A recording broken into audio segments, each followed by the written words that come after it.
It was kind of fun putting this presentation together. It's not something I normally do. When we talk about precision agriculture, right, we're usually talking about row crops.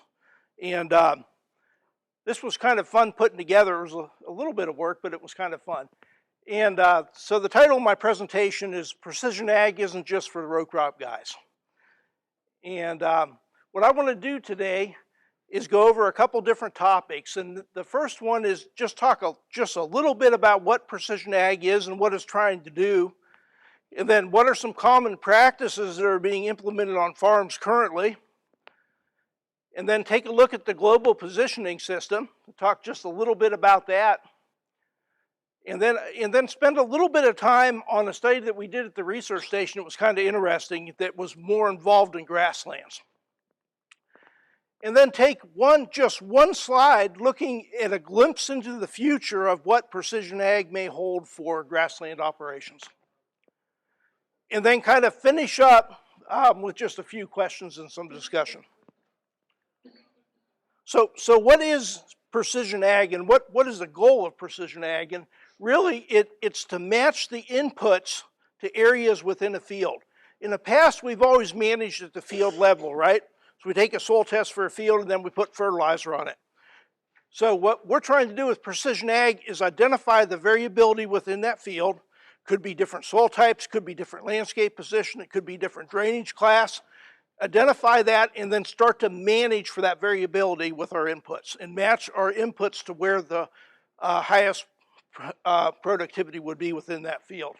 That's really the goal of precision agriculture. So there's a number of different practices that are used on farms, and probably grid sampling of soils, variable fertilizer rate applications, variable seeding rates. Most of these are used in row crop operations. And then we have yield mapping and monitoring, and then applying that data from those yield maps to our inputs so that we can fine tune where our inputs should be going within that field. And then, of course, we have guidance in auto steer, and that's important for operator fatigue, so it reduces operator fatigue. And the second thing guidance does is it lets you be more precise in your operations within the field. I want to talk just a little bit about the global positioning system, because all these things we just mentioned are based on knowing where you're at in the field, right? Precision ag isn't much good if you don't know where you're at. And that's kind of where the global positioning system comes into play. And this is a utility that's owned by the U.S. government, and it's managed by the U.S. Space Force and operated by the U.S. Space Force. And what it is a constellation of satellites. Everybody in this room is using GPS, whether you know it or not, right? It's on your phone. And that constellation of satellites orbits the Earth. And in this constellation, there's 24 slots. In those 24 slots, we have 27 satellites. I'm not sure exactly how they do that, but we currently have 27 satellites. And then we have 4 additional satellites in this constellation that are brought in intermittently when one goes down for repair or reprogramming or whatever they do. If you want to learn more about our GPS constellation, you can just go to gps.gov, and they have a really nice page of frequently asked questions about the GPS system.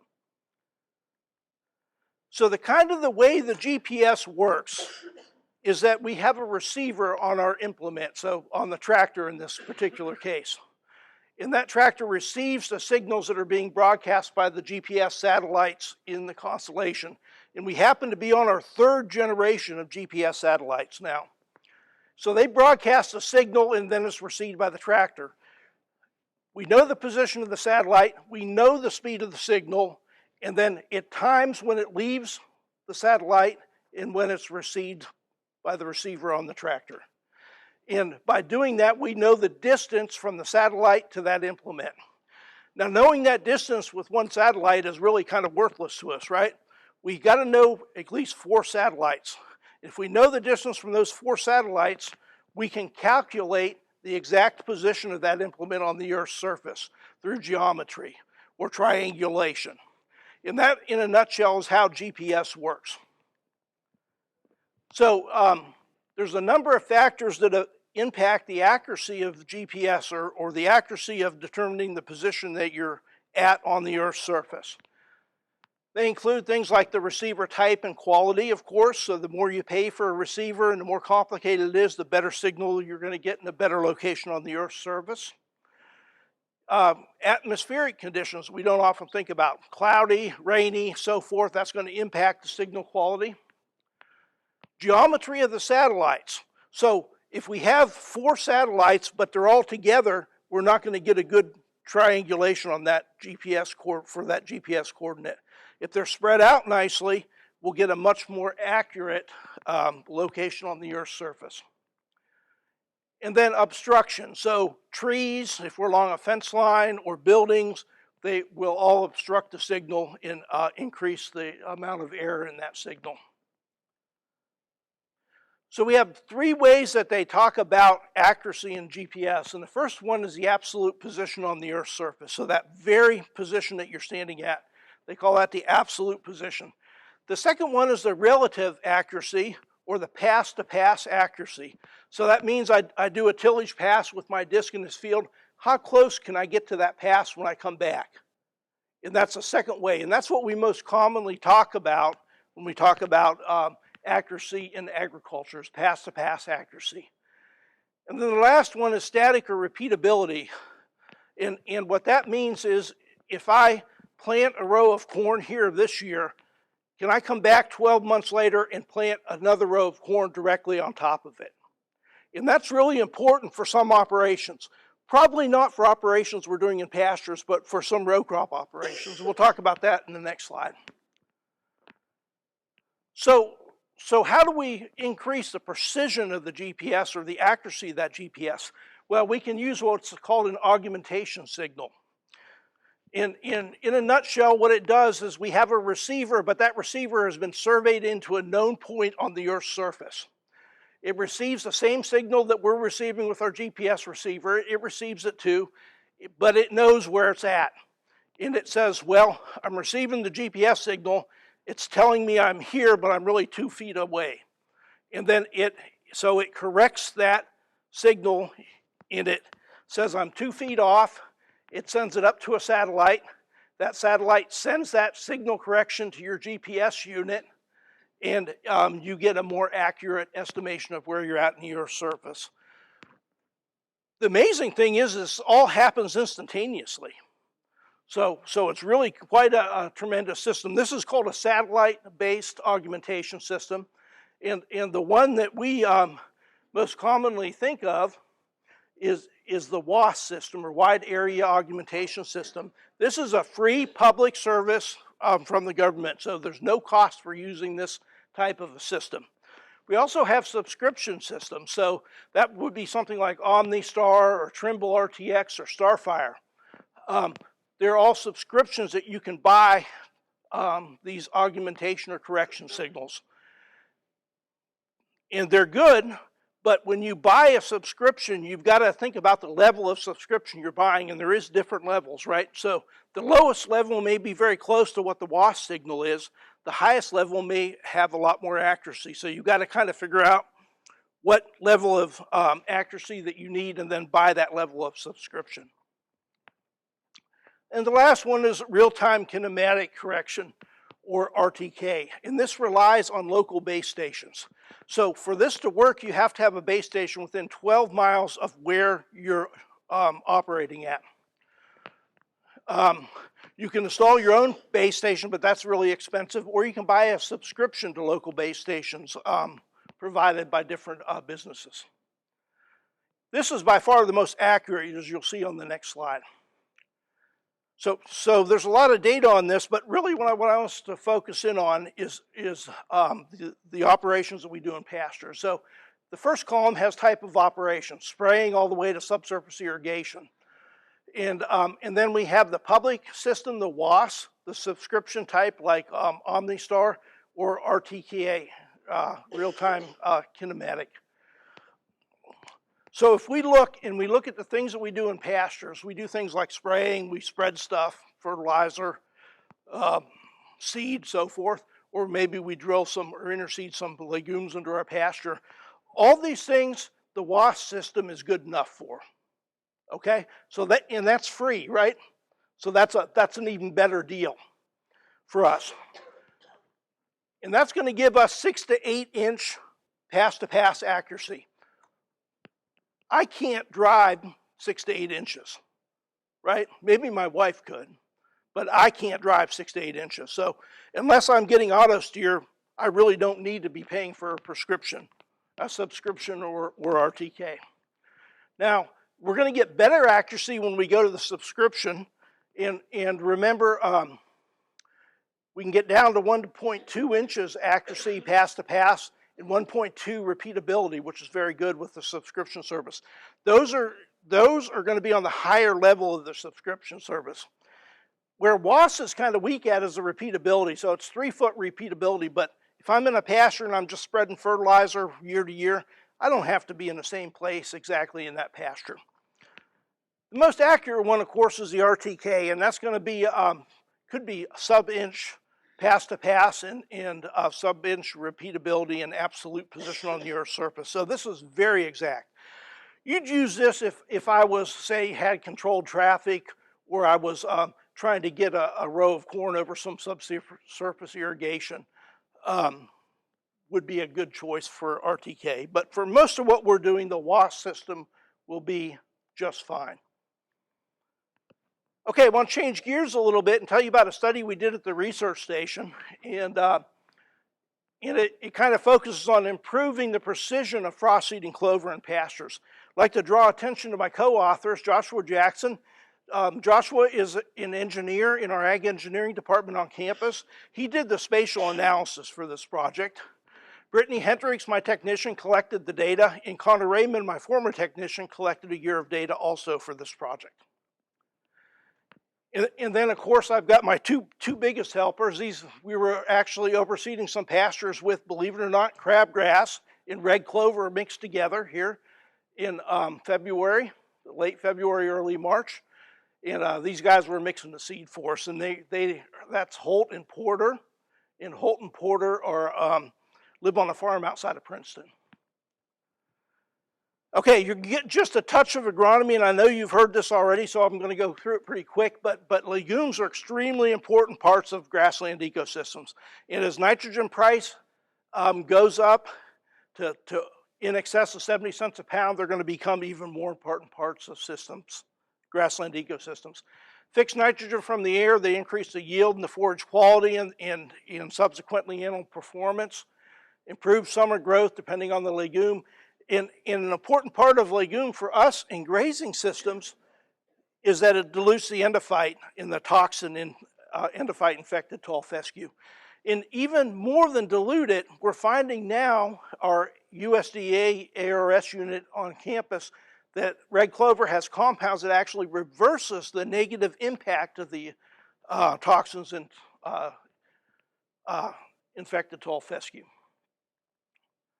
So this is just trying to put a numerical value on the nitrogen fixed by different legumes. And usually I show the middle column, but with the price of nitrogen now, we're going to have from red or white clover and Ladino's improved white clover, somewhere between $50 and $150 worth of nitrogen coming into that system via dinitrogen fixation from the legume. Now, as Ed talked about earlier, nitrogen is really shared indirectly in pastures, and the animal is an important part of that sharing process, right? Because it eats the clover, and then it urinates and defecates on the pasture, and that starts that nitrogen cycle within that pasture. Death and decomposition of plant parts are another way that it's shared, so the animal doesn't eat everything, it tramples some, and the microbes in the soil that Ed talked about and the insects are going to start to break those parts down and release that nitrogen into the system. Really, some direct transfer, but it's really pretty limited overall. So how do we get clover in pastures? And one of our most recommended practices is frost seeding legumes in late winter or very early spring. And that's simply broadcasting that seed in the soil surface. And we do that generally in February sometime, and allowing the freezing and thawing cycles to cause little cracks to form in the soil, and that incorporates that seed into the soil. Works best with red and white clover and not so well with grasses and alfalfa. So just a few tips for enhancing your success. You want to graze the pastures closely so there's not a lot of plant residue in that seed can reach the soil surface. You want to make sure you get it on in plenty of time to allow adequate freezing and thawing cycles to incorporate that seed into the soil surface. You want to control competition after seeding. This is one of the places that we often fail, causes failures with frost seeding, is we fail to control competition after seeding. So the best thing that you can do is, after you broadcast that seed on a closely grazed pasture, is leave the animals in there. Let them eat some hay in that pasture. And as it starts to grow in the spring, they'll nip that grass off that's growing and help keep that competition down. And when the seedlings get tall enough that they start to get grazed off, move the animals onto another pasture. Make sure you use high quality seed. Dr. Henning did some work years ago that showed improved red clovers will last another year or two compared with just a medium red clover variety not stated.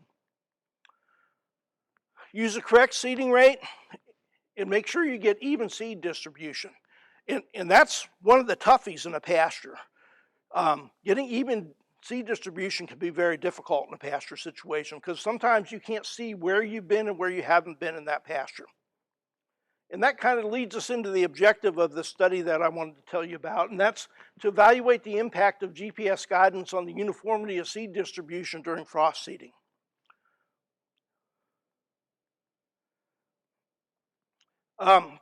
Just to go through how we did the experiment, it was conducted at the UK Research and Education Center located in Princeton, so 2 hours west of here. And we did it in 2 years, 2019 and 2021. Our experiment, it was a replicated experiment. It was a random complete block with 4 replications, and the pasture served as replication. So we had 4 pastures ranging in size from 6.5 to 10.5 acres. And we simulated frosting, so we didn't actually throw seed out, but we put the seeder on and then we frost seeded with or without GPS guidance. And we used a Raven Cruiser 2 GPS unit. You can see it down here in the corner. This unit I think we bought for $1,250 when we purchased it several years ago.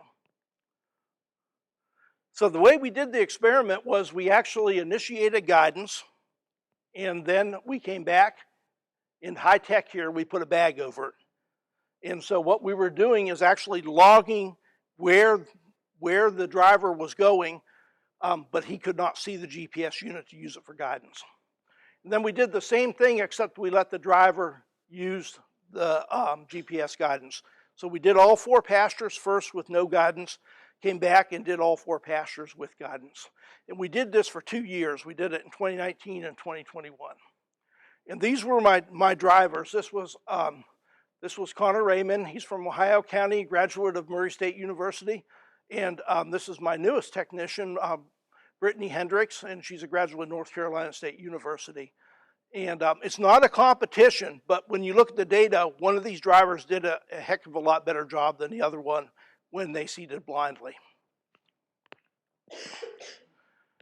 So the way we analyzed this data is we compared misses, overlaps, and then the speed at which the driver went. And Joshua Jackson from the Ag Engineering Department actually did the analysis. And what he did was he created a polygon. It's a little bit hard to see, but when we were done, we had like this long snaking path. And this path was made up of small polygons or little rectangles like this. It looked almost like a snake's body, right? And so for each one of those rectangles, he created a centroid. And it's probably easier to look at on the next slide. So this would be one of those little segments. And what Josh did is put a centroid in it. And a centroid is just a fancy word for the middle of this polygon. So the geometric center of this polygon. And then he counted it only as overlap if this centroid touched the edge of another polygon. So even though these 2 polygons are overlapping, they're not counted as an overlap in this particular situation. It has to be 50% or more overlap, essentially. So on this one, when we move this polygon over and the edge is touching this centroid, then this is counted as an overlap. The reason I'm telling you this is that I don't want you to think that they overlap just a little bit and we count it as an overlap. They had to overlap 50% for us to count it as an actual overlap value. This is what a 33% overlap looks like on the screen here. And kind of one of the neat things about these little GPS units is they show you how many feet you're off. So right here we're overlapping a 30 foot width, 10 foot. So that's about a 33% overlap. Here that 30 foot is about 12%, 3.5 feet overlap on this particular one here. And the way you use these units is you let this arrow, you line the arrow up with the red line, and that keeps you exactly the right distance apart. Easier said than done for an old guy at least. So let's look at some data, and this is the overlap data, and I want to focus in first on 2019. And if we look at 2019, we had no guidance, we had a 50% overlap. With guidance, we reduced that overlap to 3%. An amazing difference. If we went to 2019 when we repeated the exact same experiment, exact same pastures with a second operator, she had 21% overlap and with no guidance and 3.5% overlap with guidance. So clearly there's an operator impact on this. So averaged over the two operators, the overlap was 35%, and I think that's probably going to be about right. I think your overlap is going to be somewhere between 20 and 30% in most cases. So it's again not a competition, but if it was, this young lady beat the pants off the young man here in this competition. She only had 21% overlap driving blindly. So this is kind of what the maps look like. This was with no guidance in 2019, and you can see here all the overlap that occurred in this particular pasture. And then the only difference was he used guidance, same pasture, but he used guidance. It's a much more uniform seed distribution. This was 2019, this was 2021, no guidance. We have areas of overlap here, some misses here, and then areas of more overlap here. And then a much more uniform seed distribution with GPS guidance. So when we looked at missed areas, essentially what we found was there was no statistically significant difference between guidance and no guidance. It was a little bit lower with guidance numerically, but not statistically different. And it was very similar between both operators. 10% for guidance, 15% for no guidance. So what this tells us is that the inclination of the operator is to really overlap rather than miss. So they don't want to miss any spots in that pasture, so they tend to overcompensate by overlapping within that pasture. Which is kind of bad because it's going to cost you more to overseed a pasture if they're overlapping at a significant rate. When we looked at speed, and speed is pretty important because maintaining a constant speed is going to be essential to obtaining the correct seeding rate. Some UTVs like this one do not have a speedometer, so it's just a guess otherwise. Some have a speedometer that doesn't work, but the nice part about the GPS unit is that it's got a speed indicator on it, and it lets you know how fast you're traveling. And when we looked at guidance and non-guidance, the very interesting thing to me is that there was really no significant difference between guidance and no guidance for speed. And they both came very close to 10 miles an hour, so they were driving at a rate that was pretty comfortable to them in the pasture. So if we had to pick a winner for speed, it would be Connor. He came a little bit closer to the target speed of 10 miles an hour. All right.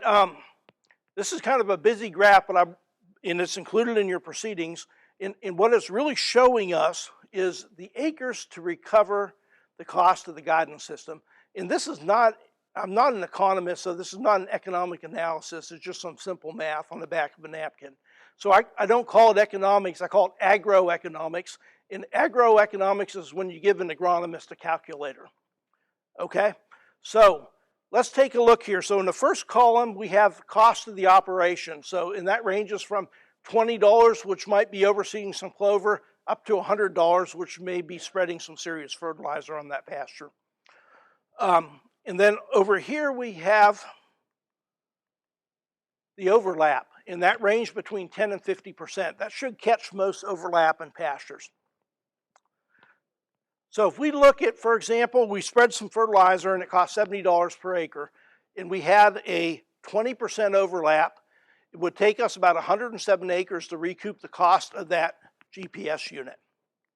So really, it's a really pretty fast turnaround to recoup that cost, especially if you're doing something that costs a little bit more.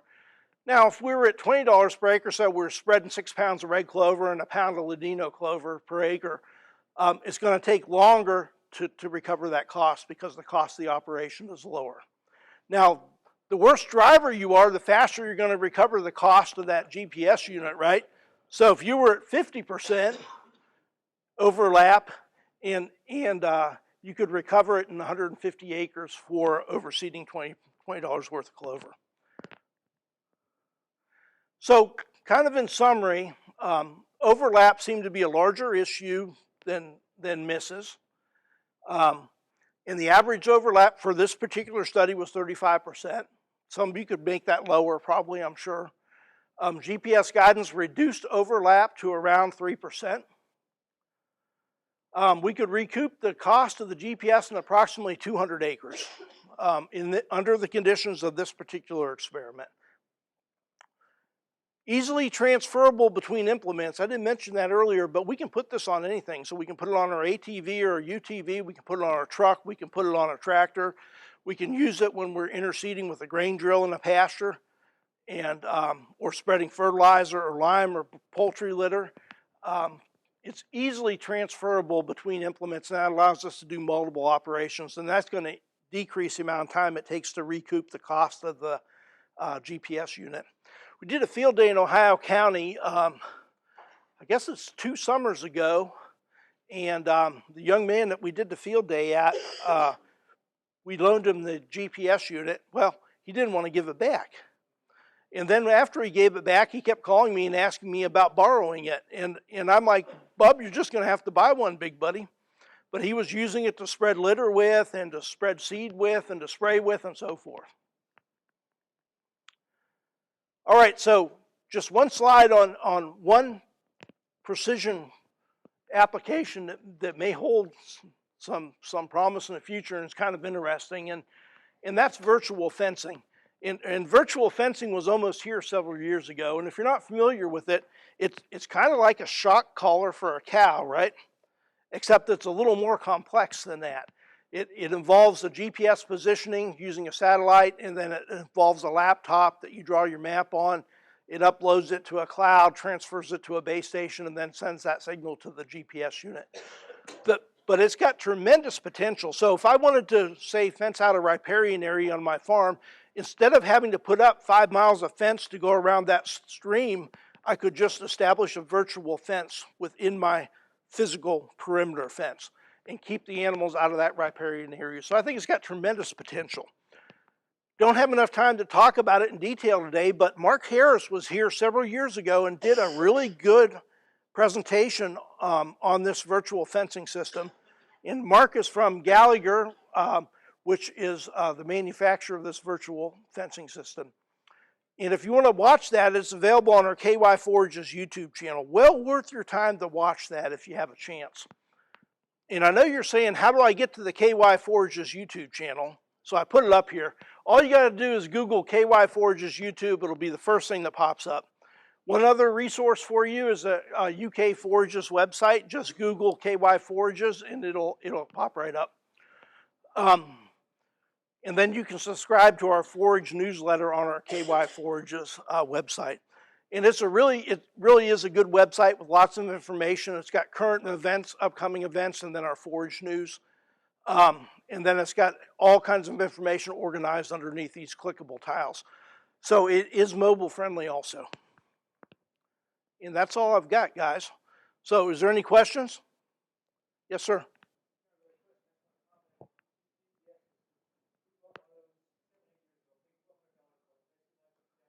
Yeah. Yeah.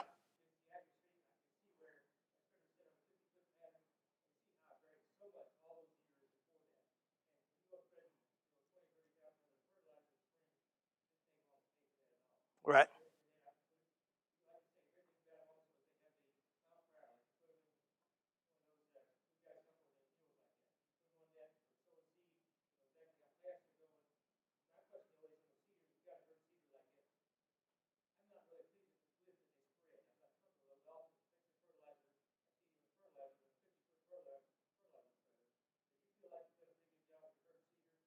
I I think it does. I always like to measure the seed distribution. So when I start, I'll kind of put flags in and see where you're at to make sure that it's actually spreading. The the manual says they usually spread like a little herd seeder about 30 feet, and I think that's pretty close, probably. Yeah.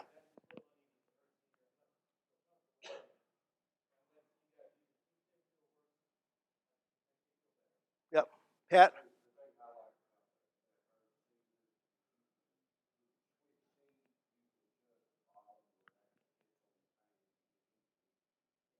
Yeah. Yes, sir.